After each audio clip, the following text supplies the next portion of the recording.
feel free to start. All right, so welcome everybody. Good morning, good afternoon, good evening, wherever you may be. Thank you for joining us in this presentation series of the River Cities Network. And for today, we are having our speaker, Dr. Jama Musejama.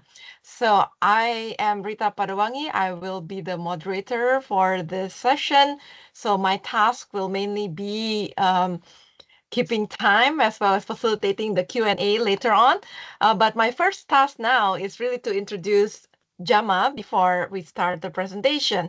So Jama is an ethnomathematician with a PhD in African Studies, specializing in computational linguistics of African languages. And his current research focuses on the role of heritage, art, and culture in the development and state formation, including settlements and cities expansion in Somaliland.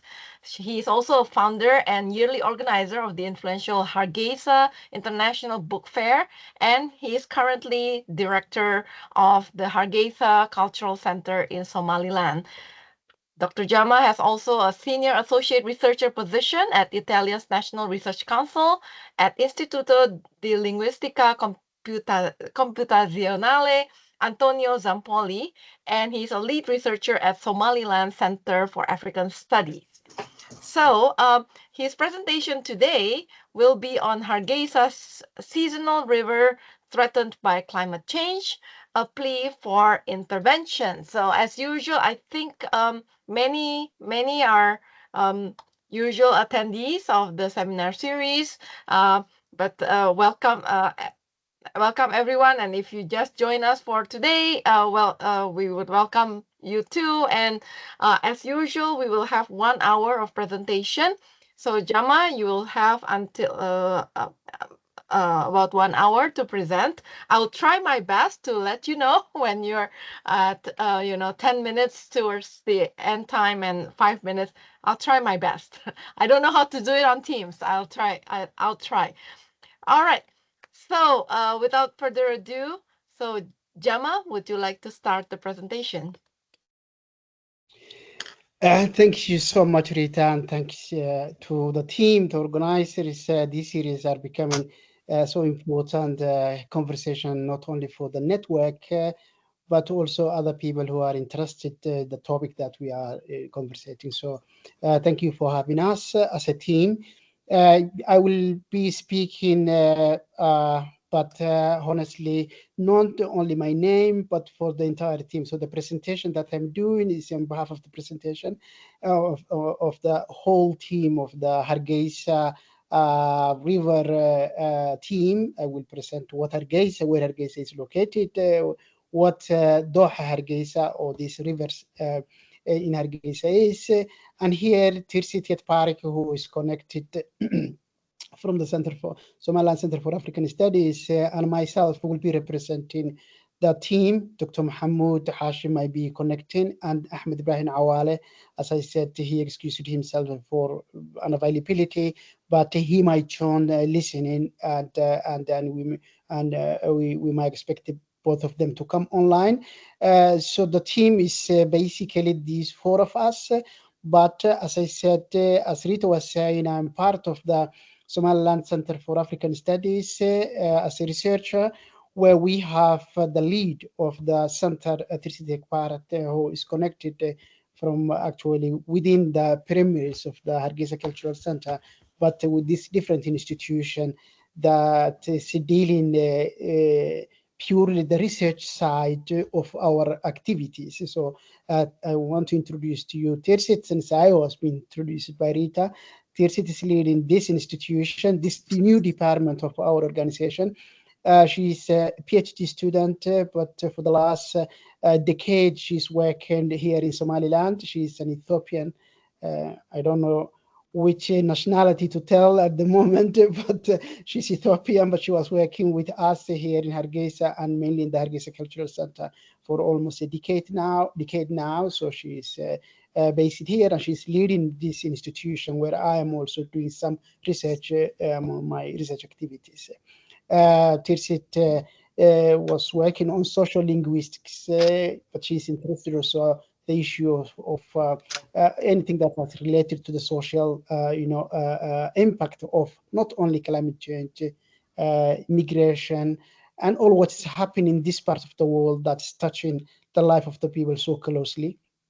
So Tirsa will be basically presenting with me, and honestly, we didn't plan as a formal presentation of one person who's speaking, but a conversation with you and among us. I mean, Tirsa and myself will conversate, and then we want to engage also with you. So maybe this 1 hour that Rita gave me will not be only for all of us, but we might give you some of the time. We will see how things proceed. So I wanted to start with, first of all, the question that even the people in Hargeisa sometimes ask me when I talk about the Hargeisa River. And people say, first of all, Hargeisa has a river. And that's the first question that we want to answer, because of the concept of course, a river, how many people, and especially the experts connected here, have might not be exactly the river that they are thinking.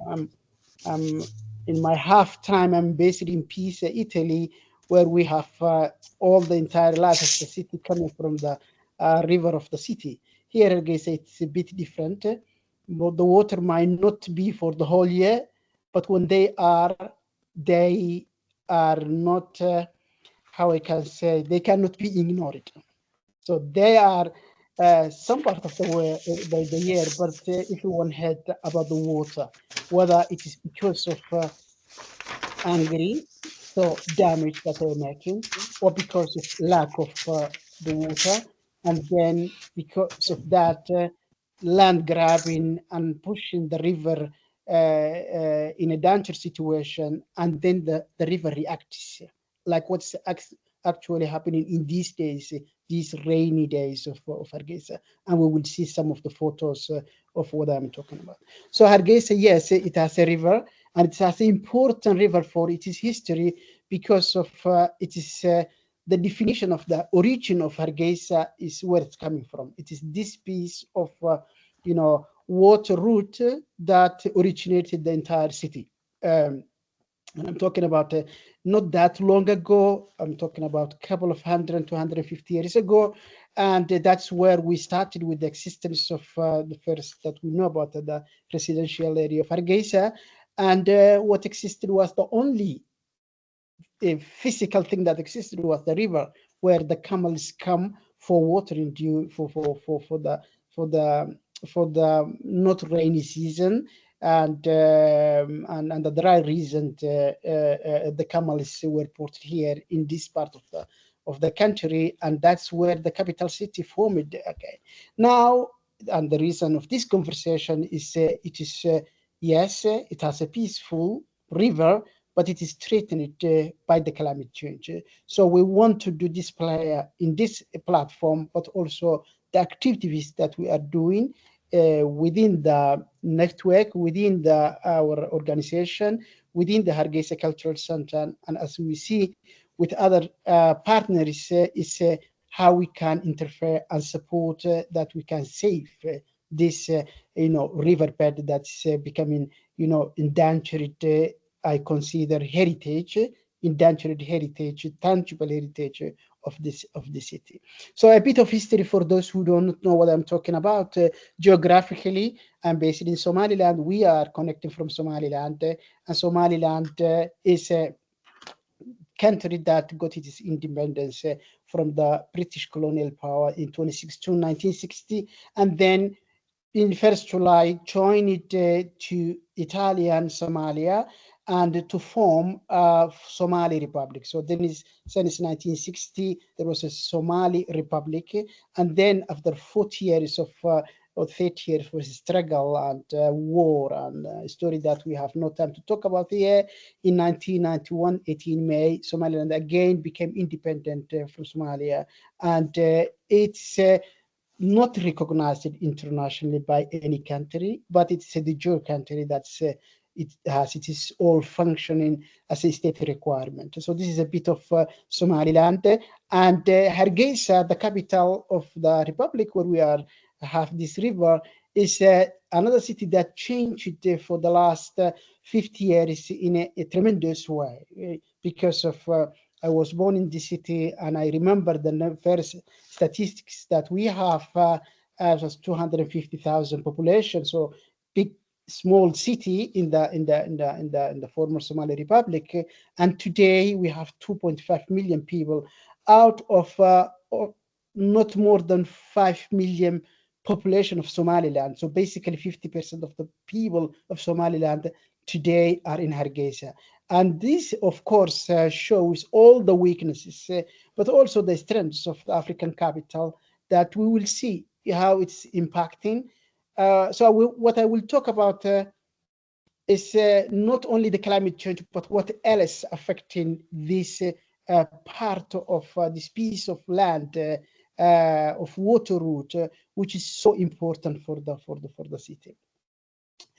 So yes, the climate change is becoming something that everyone has to deal globally, and it became a global issue. And among these global issues, people are trying to face and to somehow mitigate in a global issues. What we instead here at the Cultural Center believe is that in order, whether it is the Dooxa Hargeysa, whether it is the other, effects of the climate change, we need to localize the solutions. So we will see this mitigation, adaptation, and management of the climate change on the Hargeisa River should not work if it's considered as a global as any place in the world. So it should be localized because if it should be addressed. Unfortunately, what's happening now in what I call one size fits all manner, like the solution of in Amsterdam, or the solution that we give the river in Pisa will not work for Hargeisa. So we need to find as it is a unique local context and of course the consequences that it has. So localized solution, what we will propose at the end of the conversation is how we can get localized solutions to see how we can afford that the issue of the climate change. But also, and um, this is what happening. It's not only the climate change what's changing, but also the space and structure of the city is changing, as I said, from 250,000 to 5 million population is really, really big change in a so short time, relatively. Of course, the culture is changing, the literature is changing because of the history, the way we see the Dooxa Hargeisa is it's a part of a tangible heritage, but it also because of the historical importance of the Doha, it is also intangible heritage related to, and that's also changing, and that's what we need, that's why we engage hugely the Somaliland Center for African Studies, specifically because of we wanted to look at what else we are losing. So not only the physical aspect of the change, what's changing, but what else is happening. So Somaliland tangible heritage and intangible heritage are endangered by the climate change as a consequences.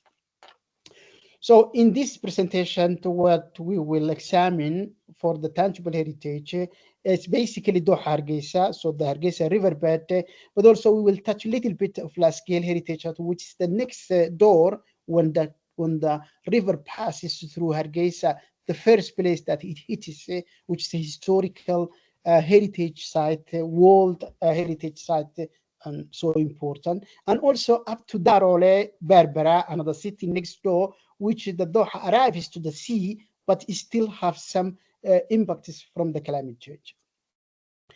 So we consider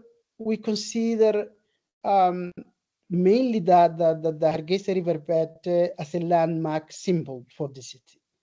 And Tirsit and team are working to understand the oral history around the Doha. The reason why we chose this method is that everyone said that this part of the world we had an oral society. So if we want to deeply understand what's going on and how to deal with, we need to use methods that are close to the people. So, Tirsit, if you want to a little bit touch about what we are doing when it comes to and why we chose the oral histories in talking about the emergencies for these landmark symbols, I would appreciate it. Good morning, good afternoon. I hope you guys can hear me.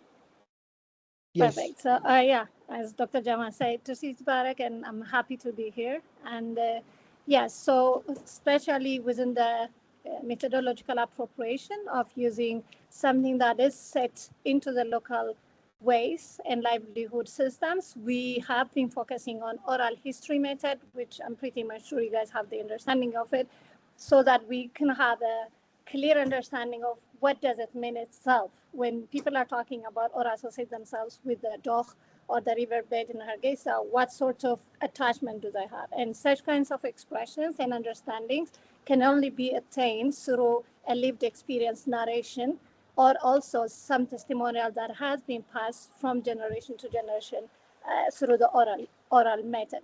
So that is what we are basically trying to do by asking ourselves and then the people who have had connection to this important landmark in Hargeisa or in Somaliland saying, okay, what was the relationship? I mean, Dr. Jamal later on he can explain. I am not from Hargeisa, as he cited. These are testimonials or stories that I heard. But for people who actually have had been there, there are different testimonial or things they speak about it. For example, we talk about reconciliation meeting that has happened in Somaliland. As Dr. Jama mentioned, the country has gone through a civil war, and this has highly impacted the infrastructural or the structure as a whole. So when people come back and then have this state building conversation taking place in this important location, it has an identity marking or a significant history behind it. So if we are going to bring back this space into usable, if not physically usable, but constructed in a positive manner in the memories of the past, and also inculcates ownership and connection to the younger generation, we said oral history method is an appropriate way to approach it and then document the realities of this. Again, this is important for us because this beautiful testimonial of it becoming a space of togetherness and reconciliation is not something visible now. When people offer gifts, especially young people, look at into the Doha, what they actually look at is a place where flood is coming and even once in a while taking human life. So for this current generation, what is a testimonial or what is a relationship for them is casualty, endangerment. And again, you have also another element added with climate change, plus, of course, human actions. These riverbeds, it's not only for the Doha Hargeisa, but this also is testimonial to different places. We have been as walking, for example, from Laskiel to Bulhar. These riverbeds has become a place of plastic and all sorts of waste disposal. So these are places which are filled with plastic bags, plastic bottles, and all sorts of waste materials, I mean, taken by the flooding water from time to time, obviously. But again, when it is not even a movement time of the water, this is what remains in the spaces. So for whoever is looking at them now, what he or she and them look at it is this aspect of the river, which is casualty, space of dirt collection, rather than having this humanly lively engagement as people used to do, go there and then sit and talk and network. So this is why we intentionally said the first thing that has to be done in order to be able to speak about climate change, plus the role and the relevance of this water body for the community, is using the tool of oral history and engage across generation, the older generation who have been able to have the testimonial of having it when it was a beautiful space, and then now having the younger generation who to the majority of the time has an attachment to it as a space of useless space. Sorry for my word. But these are the two narrations that we are trying to marry together and at the end propose a solution or a method that can bring this space into something different. So I'll pass it back to you, Dr. Jama, and then we can come back to it. Yeah, thank you so much. Exactly, this is the philosophy behind the work of the team.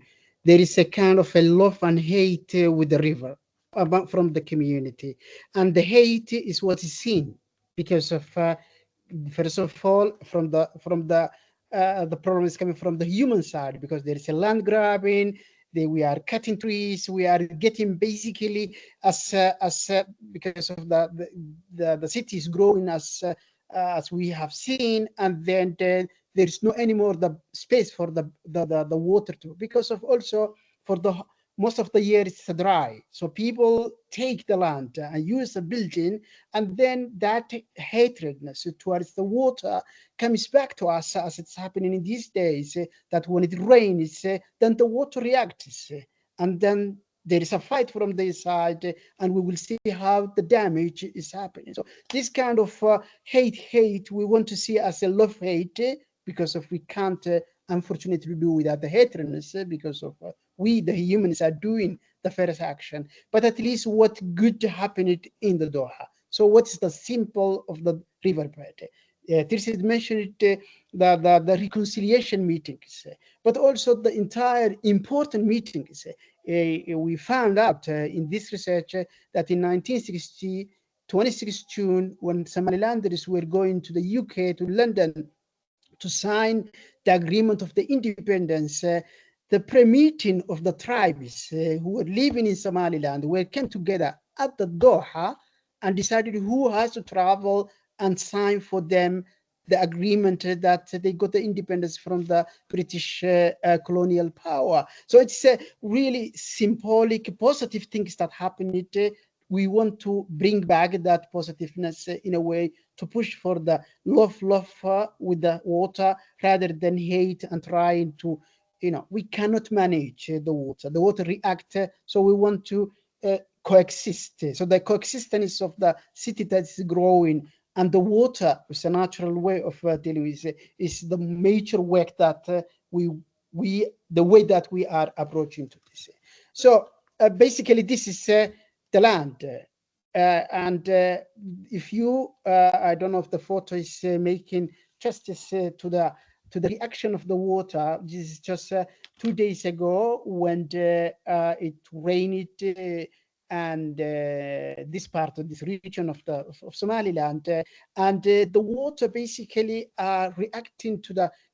You see how the trees, the important gob trees, these traditional trees, indigenous trees that was known for Hargeisa, are collapsing because of the water are pushing on the border, and then I hope we see some other other photos later time. So the study that we are doing basically is combined. It's bounded by these two villages.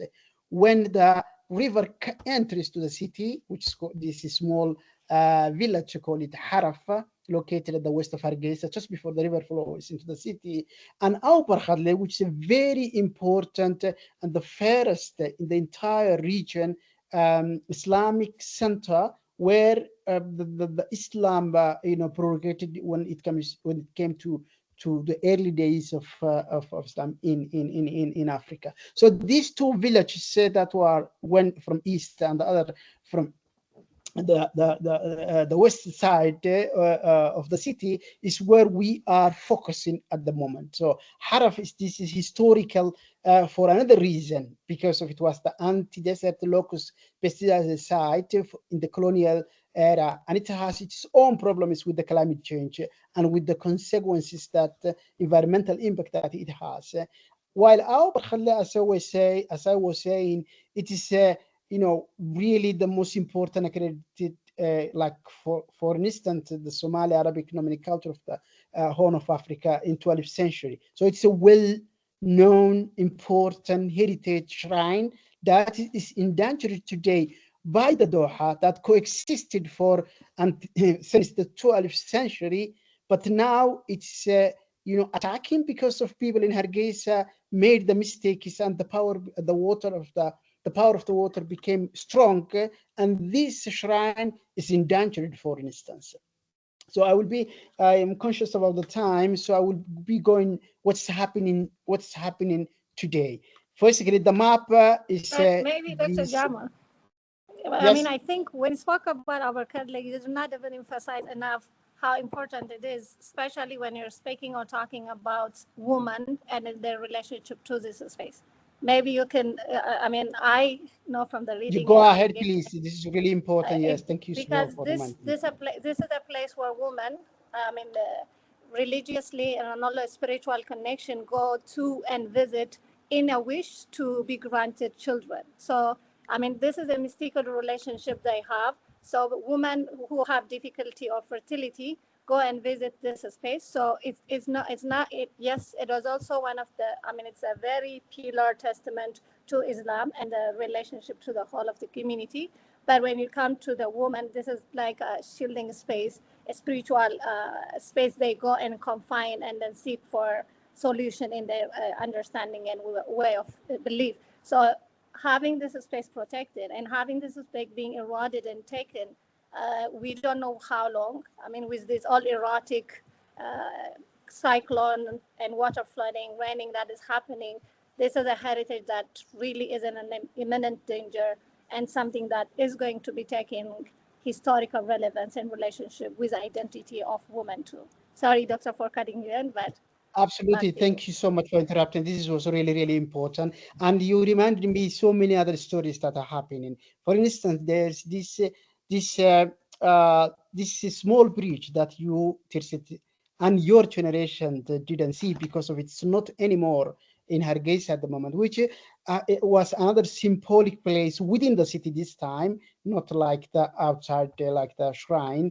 And this is it's not anymore today with us because of it has wiped out like 25 years ago, and it's not anymore in where it used to be. But we are discovering now in the research many, we don't have time to talk today, but really fascinating stories of love, of how it has been built, and what was the stories that happened with this foot bridge that is the first one that has been built by the during the colonial time to pass through the river. So there are so many stories, important stories linked to this piece of land. And unfortunately today, some of them are not anymore with us, and others are going, and no one is finishing documenting. At least what we are trying to do is to document, because of then the old generation who knows things will be, are passing away, unfortunately, and this has never been documented in a written form. So this is coming back to the look what I'm talking about. This is happening. This photo I've done the day before yesterday, and that tree, which maybe has been there, this is the acacia tree. This is not this is not the type of tree that I was talking about, but this is a kind of acacia tree, which is very well known. In this tree might not in the next run. Probably it will not be there because of its collapsing. And this is to understand how the damage is. This is an eroded well. And if you look at it, it's almost this is almost 2 meters. And when it was built, it was on the surface of the river. And today, almost 2 meters. This is a 50, and so this almost 2.5 meters is outside, and that's where when the river has been pushed and built, what was the reaction of the water? How strong was the reaction of the water? Let me see if I can play. I don't know if you are seeing this image. This is the day before yesterday, and the person who is speaking, this is the bridge in Hargeisa city, and the person is speaking with an alarming voice because there is a car that has been taken out, and were 3 people, and as of today, after almost a week, no one knows where these 3 people, if they survived or not. So this is basically in time what's happening when I'm talking about. This is the trees, the type of trees I was talking about, the GOP again. This is within the city, what's happening. Even when they tried to build some, to block the water barriers, of course, the reaction for water was more stronger than expected, and it basically wiped out. So this is Dooxa Hargeysa. This is another site, very important historical site that's scored in large scale. This is a World Heritage Site where we have paintings, cave paintings. When Paul was here, we had a chance even to visit in those areas, and this is one of the most important and the oldest in Africa cave paintings, and you see how it's. It is estimated around 5,000 to 7,000 years old, and how still vivid the colors and were protected for those 5 to 7,000 years.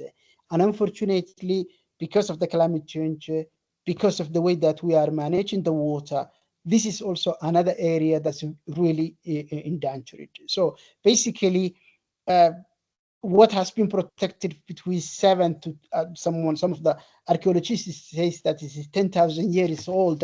It is being really lost for what we are doing in last 2 decades in Hargeisa. This is some of the paintings that I'm talking about.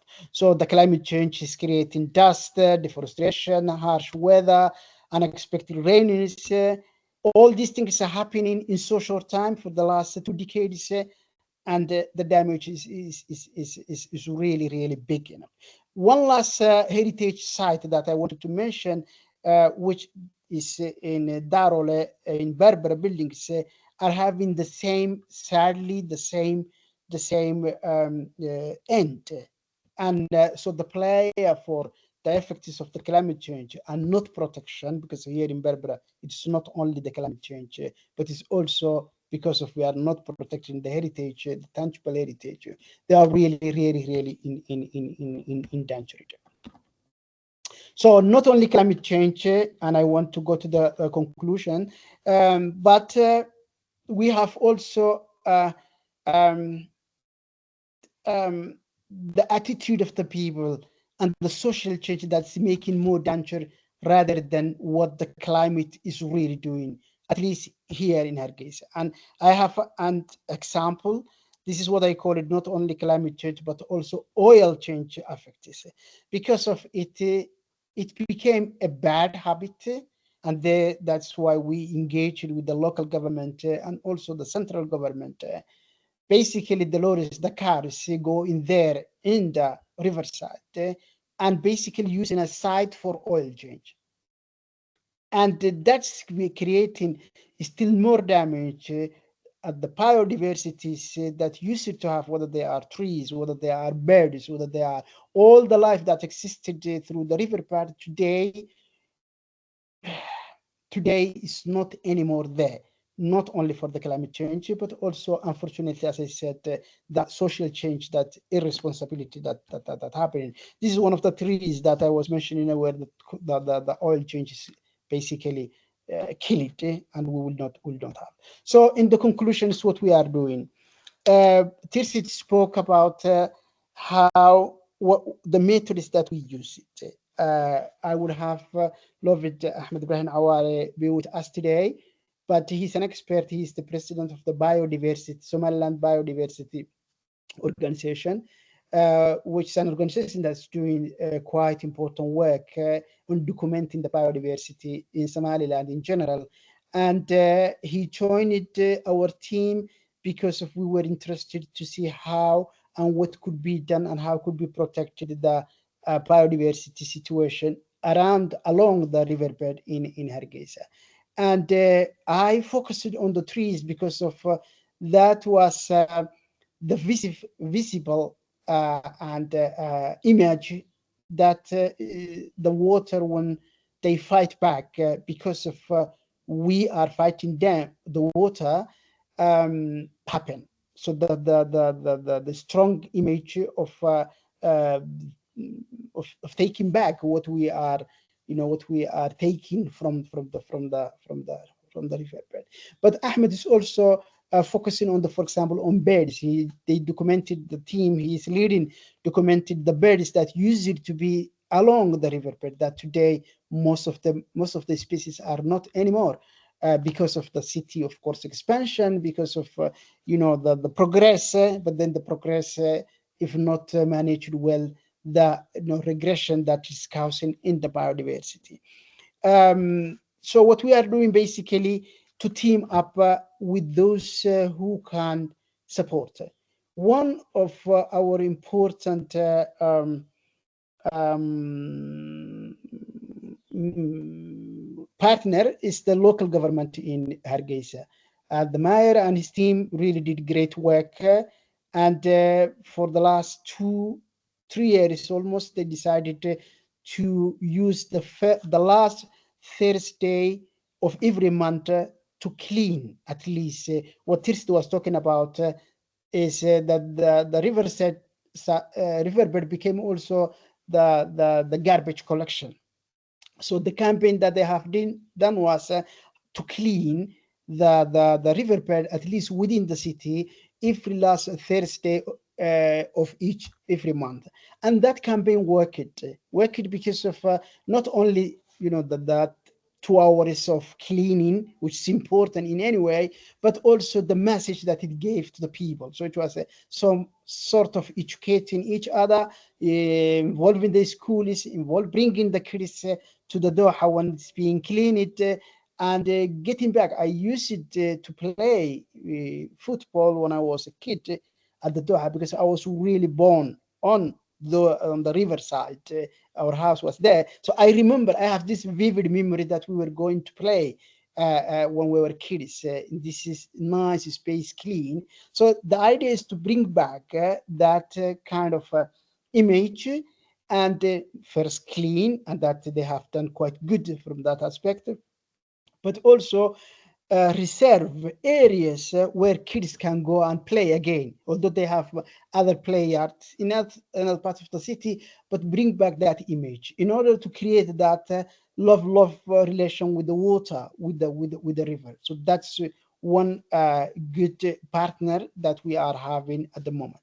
Another partner that we are working with is the Ministry of Agriculture, because of this issue related to the trees, and documenting the indigenous trees that used to be, and how to preserve those who are still surviving, and how to replant again and plant the indigenous trees that used to exist. This is another work that we are now evaluating together. We didn't do that at the moment, but this is only on the proposal side, and this is a part of this year's work with teaming up with the Ministry of Agriculture. We engaged also the entire government, starting from the presidency, to make the riverside kind of a tourist attraction area.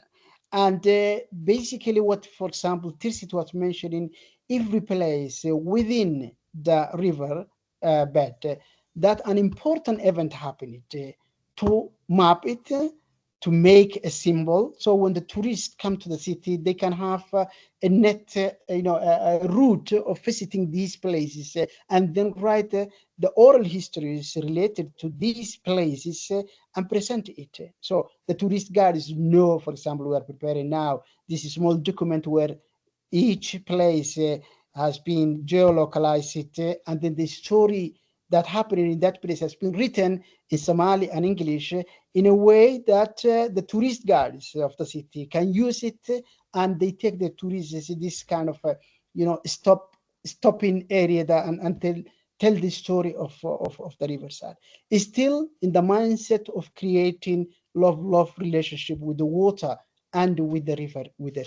So these are basically the new partnership of our network. So the Ministry of Environment and Climate Change, the Ministry of Tourism, the Ministry of Public Works, because of they are responsible for the land. So to avoid the land grabbing, that people push the water and take the land for building. They are responsible. And then last member among the executive that joined it, as I was saying, was the Minister of Agriculture when it comes to those areas that used to be agricultural area that now has been built, and then that caused more water to come in the root of the water, and then the stronger when it comes to within the city. So more or less, this is what I wanted to share. If we have still time, we can maybe go back. This is if you have what our colleagues were doing, Dr. Mahmoud, and if you want to go back and have to add anything, I will be happy. Otherwise, we will then start a conversation and giving people to be part of the conversation. No, I think you have covered everything. I mean, I just wanted to emphasize on the aspects of the fauna and flora of the spaces and documenting and then bringing it in different formats. I mean, again, this will be a huge task, and it is, I mean, as much as we are happy and we're willing to work on this aspect, it has to have this urban planning, infrastructural development, and related. So the partnership you spoke about and the partnership that we are building is in terms of the long-term aspects of making this a space, a place of coexistence instead of a space of battle. And this is where I will also emphasize on the aspect that we're trying also to support the municipality in terms of developing a policy that governs the space in terms of resource, in terms of, I mean, considering it as a heritage site, plus also as a space that can be utilized in terms of generating income. I mean, this is where we get visually enthusiastic and dreamful, but this is something that can become a park, and a place could be developed into becoming a different space for intergenerational gathering. For this to happen, as I said, there has to be infrastructural development beyond the actual Doha, because the flooding of the water just not coming from here, it's coming from all different aspects. So this is what I mean by engaging in a wider scale by municipality and then even to the governmental level. But other than that, also something that I did not mention or emphasize maybe is when we are talking about the oral history documenting, as Dr. Jama said, poetry and songs are a very instrumental elements of identity and actually knowledge holders in our communities. So we are also going back into the songs and the poetry cited or written in a relation and in composition that brings in the riverside as a space, whichever way, both sides. I mean, positive, challenging, but this is also the development and the work that we are in. But I think this is what I would bring in. But yeah, open for question and conversations. Thank you, guys. Yeah, thank you Yeah, so much, Jama and Tirsit. Jama, you would like to add something just now? yeah, no, but Tissy touched the button that she knows my weaknesses, so she touched the button of the poetry and songs at the last minute. So I want to go back a little bit on this because of it, things that happened interestingly after this first year of just engaging with the people, engaging with the Doha, with the riverbed is Hargeysa is called, the mother of modern art, Somali art. That was a nickname that has been given since 1940s. And all the poets or singers, they always prize this city. And the interesting thing is that every single song written for Hargeysa starts from the river. And the poets have the beautiful imaginary of the river. So the green, how it's beautiful, even what the water is going through, how beautiful it is, not how aggressive they are now when you see what's happening and the destruction that's taking place. No poets talking about river taking away the life of the people, but prizing it. So what the idea is to bring back that good relation through the poet's mindset to the local community, to the ordinary people, and say this is the only way that we can have beautiful things is to coexist rather than trying to manage or the worse than oppress the water and the. So Rita, to you. Thank you, Gemma and Tirsit. Thank you for the presentation. I think it's very interesting. I have not been to Somaliland, so maybe before I open the questions to